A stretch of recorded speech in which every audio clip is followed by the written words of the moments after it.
Jeffrey Epstein ছিলেন এক প্রভাবশালী ফাইন্যান্সিয়ার, যিনি ক্ষমতার শিখরে থাকা রাজনীতি, ব্যবসা, বিনোদন জগতের মানুষের সঙ্গে ঘনিষ্ঠ নেটওয়ার্ক গড়ে তুলেছিলেন সারা পৃথিবীময়, এবং একই সঙ্গে নাবালিকা ধর্ষণ এবং যৌন পাচারের এক কুখ্যাত জাল পরিচালনার অভিযোগে প্রথমে 2008 সালে বিতর্কিত চুক্তিতে শাস্তি এড়ান। গ্রেপ্তার হওয়ার পরেও তিনি শাস্তিটা এড়ান। পরে 2019 সালে ফেডারেল মামলায় তিনি গ্রেপ্তার হন আমেরিকায় এবং জেলে মৃত্যুবরণ করেন। তার সহযোগী গিসলাইন ম্যাক্সওয়েল ইতিমধ্যে দোষী সাব্যস্ত।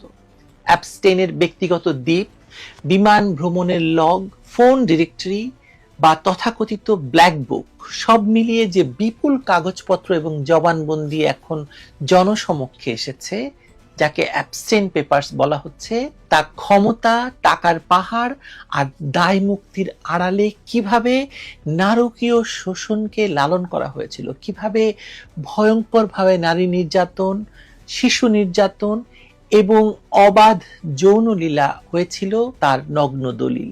এই নগ্ন দলিলে কি আপনার আমার পরিচিত কারো নাম আছে, যিনি কিনা ক্লিন্টন দম্পতির ঘনিষ্ঠ বন্ধু?